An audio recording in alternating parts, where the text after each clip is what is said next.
और अब खबरों को विस्तार से देखते हैं। केंद्र सरकार ने सुक्खू सरकार को एक और बड़ा झटका दिया है, जिसमें लोन सीमा 5500 करोड़ घटाने और एनपीए की मैचिंग ग्रांट बंद करने का मामला शामिल है।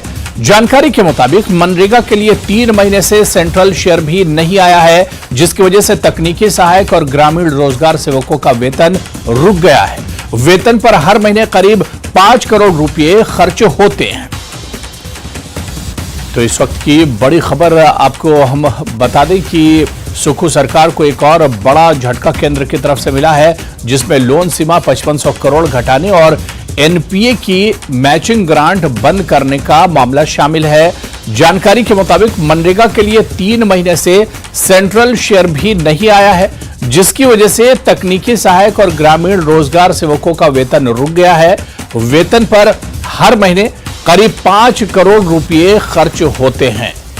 तो सेंटर की तरफ से, केंद्र सरकार की तरफ से सुक्खू सरकार को बड़ा झटका इसे माना जा रहा है। और हमारे सहयोगी रणबीर शिमला से हमारे साथ जुड़े हुए इस पर और बातचीत करेंगे। रणबीर, केंद्र सरकार ने सुक्खू सरकार को एक और बड़ा झटका एक तरह से दिया है, क्योंकि लोन सीमा 5500 करोड़ घटाने और एनपीए की जो मैचिंग ग्रांट है उसे भी बंद करने से पूरा मामला जुड़ा हुआ है।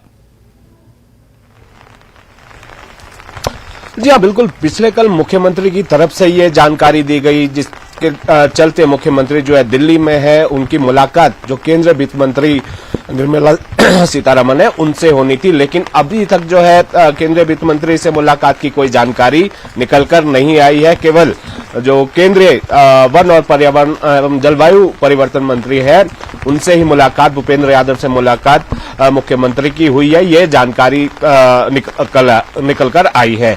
देखिए, मुख्यमंत्री ने ये बताया कि जो ये लोन की लिमिट थी 2022-23 में ये 14,500 करोड़ से ज्यादा की थी, लेकिन जिसमें से 5,500 करोड़ रुपए जो है वो कम कर दिए गए। ये सीमा जो है घटा दी गई है। तो ऐसे में राज्य सरकार जो हिमाचल है वो आर्थिक बदहाली के दौर से गुजर रहा है। आय के कोई बड़े ऐसे साधन नहीं है।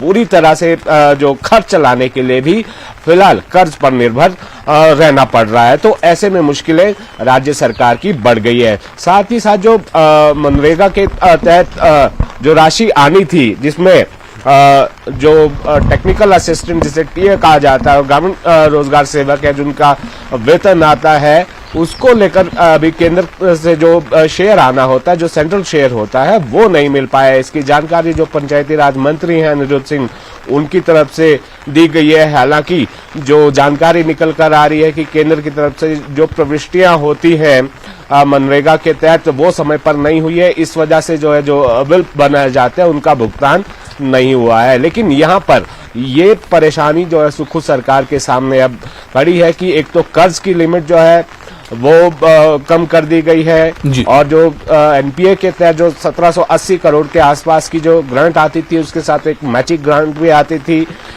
वो भी राज्य सरकार को मिल नहीं पाई है। तो यहाँ पर अब जिस तरह से मुख्यमंत्री ने पिछले कल कहा था कि केंद्रीय वित्त मंत्री से पिछले कल शाम को मुलाकात थी, लेकिन ये मुलाकात हुई है या नहीं हुई है, इसको लेकर कोई भी आधिकारिक तौर पर जानकारी निकलकर नहीं आई है। इसीलिए मुख्यमंत्री जो है दिल्ली गए थे। अधिकारियों की एक टीम भी उनके साथ है, मुख्य सचिव भी उनके साथ है, और मांग यहाँ पर की जाएगी जिस तरह से हिमाचल की आर्थिक स्थिति है उसको देखते हुए केंद्र की तरफ से रियायत दी जाए, एक और कोई और पैकेज भी राज्य सरकार को दिया जाए।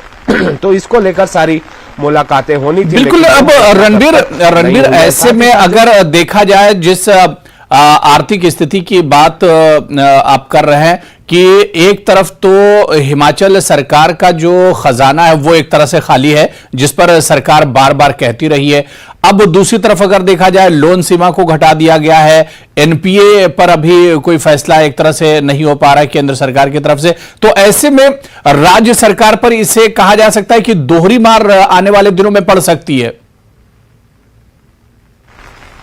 बिल्कुल। देखिए, दोहरी मार पड़ सकती है। कर्ज की सीमा अगर कम हो जाती है, जिसे एफआरबीएम एक्ट में जो संशोधन करके बढ़ाया भी गया था, पिछले हमने देखा पिछली सरकार के समय में ये जो है संशोधन लाया गया था, फिर इस सरकार के समय संशोधन को भी पारित किया गया था, जो लोन की सीमा है उसको बढ़ा दिया गया था। लेकिन यहाँ पर गौर करने वाली बात अब यह है कि राज्य सरकार जब से 5 महीने का वक्त से ज्यादा का वक्त यहाँ सुखू सरकार को हो गया है, तो 6,000 करोड़ के आसपास का कर्ज तो सुखू सरकार ले चुकी है। अब कितने कर्ज की जो सीमा बची है, तो उसके तहत क्या हिमाचल की जो गाड़ी है वो चल पाएगी या नहीं, इसी को लेकर क्या कुछ और उपाय किए जा सकते हैं, केंद्र से मदद मिल सकती है या नहीं, इसी को लेकर यहाँ पर जो है केंद्रीय वित्त मंत्री से मुलाकात होनी थी। जो जीएसटी का शेयर है हिमाचल का, वो भी पूरा नहीं मिल पाया है। क्या और उपाय हो सकते हैं, केंद्र से मदद किस तरह से ली जा सकती है, सारे मसले हैं जिनको लेकर मुख्यमंत्री दिल्ली गए हैं। अगर केंद्र से कोई मदद नहीं मिल पाती है, किसी तरह की राहत नहीं मिल पाती है, तो बड़ा संकट आर्थिक तौर पर सुखू सरकार के समक्ष देखने को मिल सकता है। बिल्कुल रणबीर, यानी अब एक तरह से गेंद जो है वो केंद्र के पाले में, अब देखना है कि केंद्र इस पर क्या कुछ उसकी तरफ से अगला कदम होता है।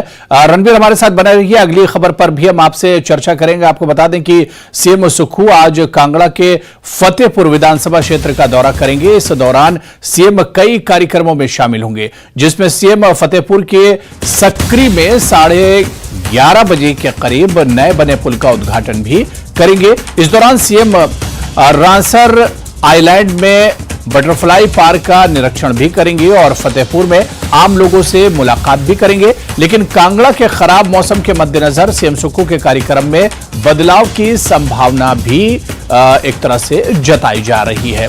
तो मौसम खराब है, हालांकि कांगड़ा का आज सीएम का दौरा है और काफी बिजी शेड्यूल एक तरह से सीएम सुक्खू का रहने वाला है। लेकिन जिस तरह से मौसम खराब है, ऐसे में सीएम के शेड्यूल में भी बदलाव देखने को मिल सकता है। और इसी पर बात करेंगे, हमारे सहयोगी रणबीर लगातार शिमला से हमारे साथ जुड़े हुए हैं। रणबीर, सीएम का आज कांगड़ा का दौरा है और काफी बिजी शेड्यूल रहने वाला है, कई कार्यक्रमों में शामिल होने वाले हैं। लेकिन जो खबर मिल पा रही है कि मौसम खराब है और इस खराब मौसम के चलते कुछ शेड्यूल में भी बदलाव हो सकता है, क्या कुछ अपडेट मिल पा रहा है? जी हाँ, मौसम पूरी तरह से खराब है। सुबह से बारिश का दौर प्रदेश के कई हिस्सों में चल रहा है और यहाँ पर मुख्यमंत्री का जो ये दौरा है, अहम दौरा है, लेकिन ये पूरी तरह निर्भर अब मौसम पर है। जो जानकारी निकल कर आई थी कि ठीक 11:15 बजे मुख्यमंत्री का जो हेलीकॉप्टर है वो रहन में उतरना था और अब दिल्ली से जो क्लियरेंस मिलती है या नहीं वो देखना होगा कि मौसम पर निर्भर रहेगी मुख्यमंत्री की यात्रा। अगर मौसम इजाजत देता है तो ही मुख्यमंत्री वहां पर जा सकते हैं। रहन में देखिए, सक्री में एक नए पुल का उद्घाटन मुख्यमंत्री ने करना था। उसके बाद फतेहपुर में एक जनसभा भी रखी गई थी, तो और उसके अलावा रनसर में मुख्यमंत्री को जाना था। उसके बाद श्री मंदिर में जाना था और वहां से जो पंजाब को जोड़ने वाला जो पुल बनाया जा रहा है उसका निरीक्षण मुख्यमंत्री ने करना था। इसके अलावा एक पेयजल योजना का भी लोकार्पण मुख्यमंत्री की तरफ से किया जाना था। बहुत सारे कार्यक्रम थे और जन समस्याएं भी मुख्यमंत्री ने सुननी थी, क्योंकि कांगड़ा का ये प्रवास था जो 23 मई से शुरू हुआ था। लेकिन अब जिस तरह से लोगों को भी उम्मीद रहती है कि मुख्यमंत्री क्षेत्र में आते हैं तो बड़ी उम्मीदें लोगों को होती है कि कोई ना कोई सौगात मुख्यमंत्री की तरफ से मिलेगी। लेकिन जिस तरह जिक्र हमने इससे पहले किया कि आर्थिक स्थिति किस तरह की है, ऐसा लगता नहीं है कि कोई बड़ी सौगात जो है दी जा सकती है। फतेहपुर क्षेत्र को कुछ छुटपुट मांगे जो है जरूर यहाँ पर पूरी की जाएगी, लेकिन ये सब कुछ अब निर्भर है मौसम पर। मौसम अगर साफ होता है या हेलीकॉप्टर जो है उड़ने की स्थिति में आता है, उसी के बाद ही ये तय होगा कि मुख्यमंत्री फतेहपुर पहुंच पाएंगे या नहीं। हालांकि मुख्यमंत्री का आज जो है रात्रि विश्राम भी कांगड़ा में ही है, तो कल मुख्यमंत्री को शिमला आना है। लेकिन यहाँ पर अब इंतजार करना होगा मौसम के साफ होने का। मौसम की तरफ से अगर हरी झंडी मिलती है तो ही मुख्यमंत्री फतेहपुर पहुंच पाएंगे। जी बिल्कुल, यानी एक तरह से मौसम पर ही अब निर्भर करेगा सीएम के इस दौरे को लेकर और उनका जो शेड्यूल है। अगर मौसम साफ रहता है तो शेड्यूल के मुताबिक सीएम का दौरा होगा, वरना शेड्यूल में रद्दोबदल भी हो सकता है। रणबीर, नजर बनाए रखिए, बहुत बहुत शुक्रिया हमारे साथ जुड़ने के लिए इस खबर पर। चलिए यहां पर रुकेंगे फिलहाल छोटे से ब्रेक के लिए।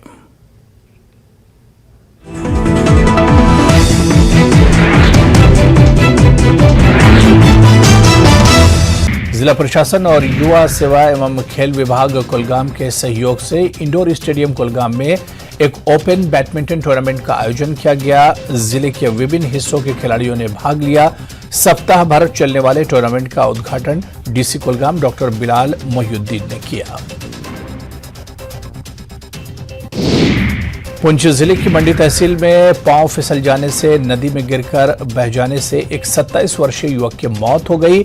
इस घटना से पूरे क्षेत्र में शोक की लहर दौड़ गई। मृतक युवक की पहचान तारिक इकबाल पुत्र अब्दुल गफ्फार निवासी गांव छंबर निकारी मंडी के रूप में हुई है।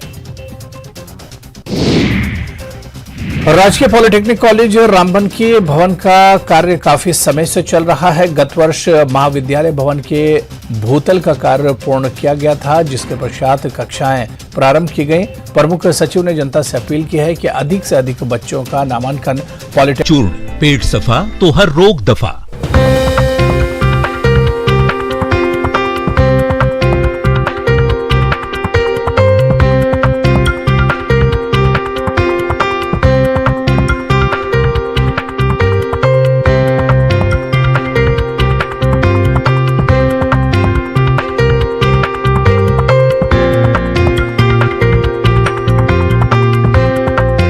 Headlines presented by पेट सफा आयुर्वेदिक चूर्ण, पेट सफा तो हर रोग दफा।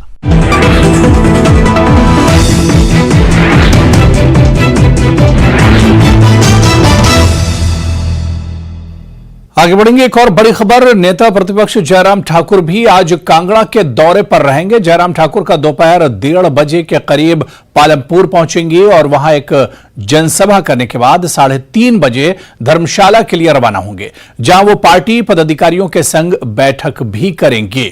तो आज नेता प्रतिपक्ष जयराम ठाकुर का भी कांगड़ा का दौरा है और जैसा कि हमने आपको पहले बताया था कि सीएम सुखविंदर सिंह सुक्खू भी आज कांगड़ा के दौरे पर रहने वाले हैं। तो जयराम ठाकुर का भी आज कांगड़ा का दौरा है और कई अहम प्रोग्रामों में वो एक तरह से शामिल होंगे। बिलासपुर में शिव प्रताप शुक्ल के दौरे का आज दूसरा दिन है और आज वो किरतपुर नेर चौक 4 लेन का निरीक्षण करेंगे। साथ ही भानुपल्ली बिलासपुर रेलवे लाइन के निर्माण कार्य का जायजा लेंगे। दौरे के पहले दिन राज्यपाल ने एम्स संस्थान में प्रबंधन समिति के साथ एक बैठक की। इसके बाद शिव प्रोजेक्ट के तहत क्लस्टर का निरीक्षण भी किया था।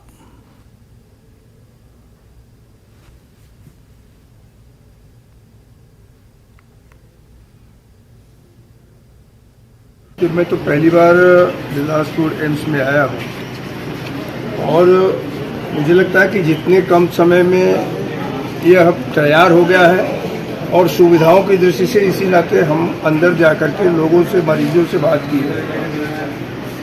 इक्विपमेंट्स भी बेहतर हैं और मरीजों को जो सुविधा चाहिए उनके बताए अनुसार उन्होंने बताया कि नहीं, यहाँ आते ही मुझे सुविधा मिल जाए। इस नाते मैं सेटिस्फाई स्थिति में हूँ पूरी तौर पर कि यहाँ पर जो एम्स के अधिकारी हैं, डॉक्टर्स हैं, और निश्चित रूप से वो अलग कर करके अपनी सेवा में जुटे हैं और लोगों को सुविधा दे रहे हैं। आगे बढ़ेंगे। बद्दी के मानपुरा में पुलिस ने अवैध खनन और यातायात नियमों की अवहेलना करने वाले दुपहिया वाहनों पर कार्रवाई की है और चालान काटे हैं। एसएचओ अनिल कुमार ने बताया कि वो अपनी टीम के साथ गश्त पर थे। इस दौरान बद्दी के मानपुरा के साथ लगती सरसा नदी में अवैध खनन करते हुए देखा। पुलिस ने तुरंत आरोपियों को पकड़ा और कार्रवाई की। वहीं बिना कागजात, बिना हेलमेट, मोबाइल पर फोन सुनते हुए गाड़ियों के चालान भी काटे गए। हमें फोर्स की कमी के कारण जो है इस पर प्रॉपर नकेल कसने में मुश्किल आ रही है। जैसे ही हमारे पास, जैसे हमारे बाहर जो कम इसमें बटालियन से भी यहाँ पे अटैच थे पहले, तो वो जो फोर्स है वो अभी वापस नहीं आई है बटालियन से। तो जैसे ही वापस आएगी हमारे पास बटालियन वाली फोर्स, तो हमारे पास फोर्स की कमी पूरी हो जाएगी और हम प्रॉपर इस पर नकेल कसते हैं। प्रेशर का कुछ नहीं है, क्योंकि जो लॉ है वो सबके लिए, गरीब अमीर के लिए, सबके लिए बराबर है। तो इसमें जो लॉ नालागढ़ पुलिस ने तारादेवी रोड पर मोबाइल स्नैचिंग मामले में 3 आरोपियों को गिरफ्तार किया है। पुलिस ने आरोपियों के खिलाफ मामला दर्ज कर आगामी जांच शुरू कर दी है। आरोपियों की पहचान तेजेंद्र सिंह निवासी बरुणा, संजीव कुमार और हिमांशु सिकंदर निवासी भोगपुर नालागढ़ के तौर पर हुई है। नालागढ़ पुलिस थाना प्रभारी कुलदीप शर्मा का कहना है कि मोबाइल स्नैचिंग के मामले में 3 युवकों को गिरफ्तार किया गया है, जिनके पास से चोरी किए मोबाइल भी बरामद हुए हैं।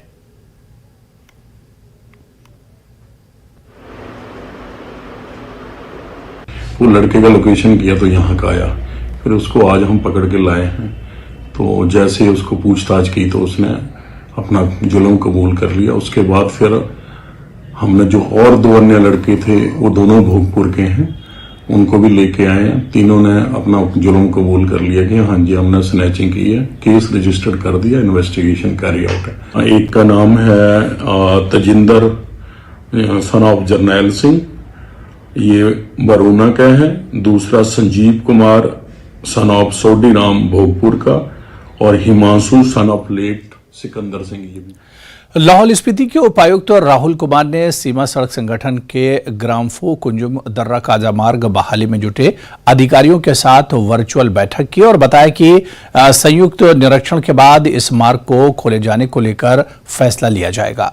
राहुल कुमार ने बताया कि संयुक्त निरीक्षण में वास्तविक स्थिति जांचने के बाद इस मार्ग पर हल्के और भारी वाहनों की आवाजाही का फैसला लिया जाएगा। साथ ही पुलिस की ओर से वाहनों की आवाजाही का शेड्यूल जारी किया जाएगा।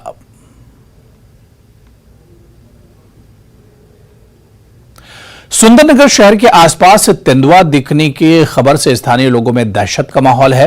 तेंदुए की चहलकदमी का सीसीटीवी वीडियो भी सामने आया है। यह तेंदुआ एक शख्स के आंगन में आ गया था और उसी समय सीसीटीवी में कैद हो गया। अब लोगों ने वन विभाग से पिंजरा लगाकर तेंदुए को पकड़ने की गुहार लगाई है।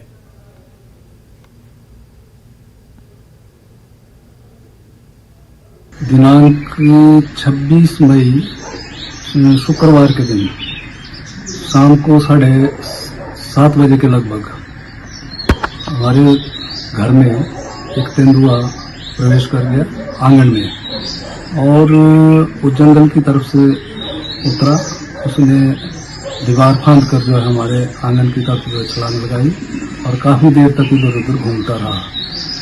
मेरी वन विभाग से गुजारिश है कि उस तेंदुए को पकड़ा जाए। दिल्ली में सीएम सुक्खू ने वित्त मंत्री निर्मला सीतारमण के साथ बैठक की। यह बैठक करीब 1 घंटे तक चली, जिसमें हिमाचल को केंद्र से मिलने वाले फंड के साथ साथ एनपीएस के पैसों को लेकर भी चर्चा हुई। देखिए, अभी फाइनेंस मिनिस्टर साहब से बात हुई।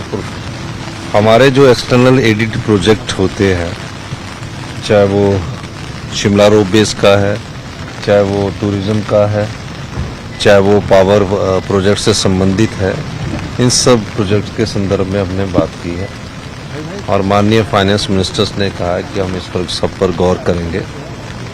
दूसरा, उनसे हमने अपने राज्य की स्थिति के बारे में बताया, फाइनेंशियल हेल्थ जो हमारी हालत है उसके बारे में भी बताया, और हमने कहा कि जो हमारी लोन की लिमिट है उसको और इंक्रीज करने की जरूरत है ताकि विकास के कार्यों में कोई अवरोध पैदा ना हो सके। वहीं सीएम सुक्खू ने दिल्ली में केंद्रीय पर्यावरण, वन एवं जलवायु परिवर्तन मंत्री भूपेंद्र यादव से भी मुलाकात की। इस दौरान सीएम ने शिमला में पर्यावरण मंत्रालय का एकीकृत क्षेत्रीय कार्यालय खोलने की मांग की। मुख्यमंत्री ने केंद्र मंत्री को बताया कि राज्य सरकार प्रदेश में राजीव गांधी डे बोर्डिंग स्कूलों का निर्माण करने जा रही है और इसके लिए सीएम ने केंद्रीय मंत्री से पहाड़ी क्षेत्रों में स्कूलों के निर्माण के लिए वन संरक्षण अधिनियम के तहत डायवर्जन की सीमा में छूट देने की मांग की। यहां सीएम ने 5 हेक्टेयर तक गैर वानिकी उद्देश्य के लिए वन भूमि के परिवर्तन को मंजूरी देने का अधिकार भी मांगा।